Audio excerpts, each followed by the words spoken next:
কেউ বাড়িতে আছেন? চিঠি আছে। হ্যাঁ, আসছি। এটা রাঘব দত্তের বাড়ি তো? ওনার নামে একটা চিঠি আছে। উনি তো এখন বাড়িতে নেই। আপনি আমাকে দিয়ে যান চিঠিটা। ওহো, দেখো, আমি তোমার চিঠিটার কথা একদম ভুলে গেছি। আজকে সকালে তুমি যখন বাড়িতে ছিলে না, তোমার নামে একটি চিঠি এসেছিল। আমার চিঠি? আমাকে আবার কে চিঠি লিখলো? আরে, এ তো আমার ছোটবেলার বন্ধু নিরঞ্জনের চিঠি। বন্ধু রাঘব, তোরা সব কেমন আছিস? আশা করি সবাই ভালো আছিস। নিজের বন্ধুকে তো একদম ভুলেই গেছিস। কতদিন হয়ে গেল তোর সাথে দেখা হয় না। এখন তো তোদের স্কুলে গরমে ছুটিও পড়েছে। কটা দিনের জন্য পারলে এসে আমার এখান থেকে ঘুরে যাস। না আসলে ভাববো বন্ধুর সাথে আর কোনো যোগাযোগ রাখতে চাস না। নিরঞ্জন তো ঠিকই বলেছে। তুমি না হয় 2-1 দিনের জন্য ঘুরে এসো ওখান থেকে, মনটা ভালো লাগবে। ঠিক আছে, তাহলে 1-2 দিনের জন্য ওর বাড়ি থেকে একটু ঘুরেই আসি। যথারীতি শনিবার নিরঞ্জনের বাড়ির পথে রওনা দেয়। গাড়ি তো সেই কখন থেকে থেমে আছে। কি হয়েছে বলতে পারেন? যা ঝড় বৃষ্টি হলো কতক্ষণ, নির্ঘাত চাক্কা বাস্ট হয়েছে, নাই ছিঁড়েছে। তা আপনি কোথায় যাবেন? শিবপুরে যাব। তা তো আরো অনেকটা পথ। নিরঞ্জন বেচারা না জানি আমার জন্য কত চিন্তা করছে। দাঁড়িয়ে লাভ নেই, হেঁটেই যেতে হবে। সকাল থেকে কিছু খাওয়া হয়নি, ভীষণ খিদে পেয়েছে।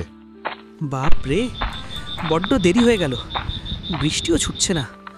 ওই তো দূরে শ্মশানঘাটের কাছে চায়ের দোকান খোলা আছে মনে হয়। যাই, ওখানে কিছু আগে খাই, অনেক খিদে পেয়েছে। আসেন আসেন, বসুন। আমার দোকান রাতে খোলা থাকবে না তা আবার হয় নাকি? ধন্যবাদ দাদা, খুব খিদে পেয়েছে। 1 কাপ চা দিন, সাথে যদি কিছু খাবারও থাকে। এই রাস্তায় খুব কম লোকই আসে এত রাতে। আপনি একা যাচ্ছেন? হ্যাঁ, আমার বন্ধু নিরঞ্জনের বাড়ি যাচ্ছি, শিবপুরে। শিবপুর? ওই পথ দিয়ে সবাই যায় না, সেখানে অনেক কাহিনী আছে। ভূত বলে কিছু হয় না, তবে ভূতের গল্প শুনতে আমার ভালো লাগে। আপনি ভূত মানেন না? না, এসব আমি মানি না। আপনি যদি ভূত না মানেন, তাহলে এখন তো 3টে ভূতের সাথে বসেই চা খাচ্ছেন। কি বলছেন? আপনারা ভূত? হ্যাঁ রাঘব দত্ত, আমরা কেউ মানুষ নই। এই দোকান, এই আলো, সব কিছুই ছল চাতুরি। আমরা শ্মশান ঘাটের বাসিন্দা। দিনের বেলায় আমরা নেই, রাতেই কেবল এখানে বসি। রাঘব বলে দৃঢ়ভাবে, ভয় দেখালেই আমি ভয় পাবো না। আমি আমার বন্ধুর কাছে যাবই।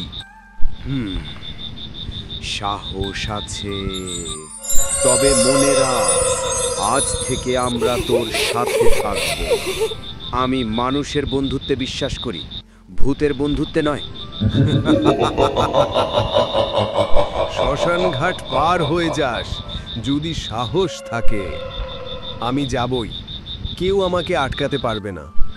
রাঘব বুক চিপিয়ে শ্মশান ঘাট পার হয়ে যায়। পূর্ণিমার আলোয় ভূতেরা মিলিয়ে যায়। নিরঞ্জন অবশেষে এলে। আমি ভেবেছিলাম তুই আর আসবি না। বন্ধু, পথে কত কাণ্ড ঘটল। শ্মশান ঘাটের কাছে কিছু ভূতের সাথেও দেখা হয়ে গেল। ওসব কথা থাক, তুই এসেছিস সেটাই আমার কাছে সবথেকে বড় আনন্দ। হ্যাঁ রে, বন্ধুত্বই আমাকে সাহস দিয়েছে, না হলে হয়তো মাঝপথেই ফিরে যেতাম। মনে রাখিস নিরঞ্জন, বন্ধুর ডাক কখনো ফেলতে নেই। একদম ঠিক বলেছিস, জীবনের আসল শক্তি হলো বন্ধুত্ব। আমার এই ছোট্ট ভিডিওটি যদি আপনাদের ভালো লাগে, তবে একটি লাইক আর চ্যানেলটি সাবস্ক্রাইব করে দেবেন। আপনাদের একটুখানি ভালোবাসা আমার জন্য অনেক বড় পাওয়া। ধন্যবাদ।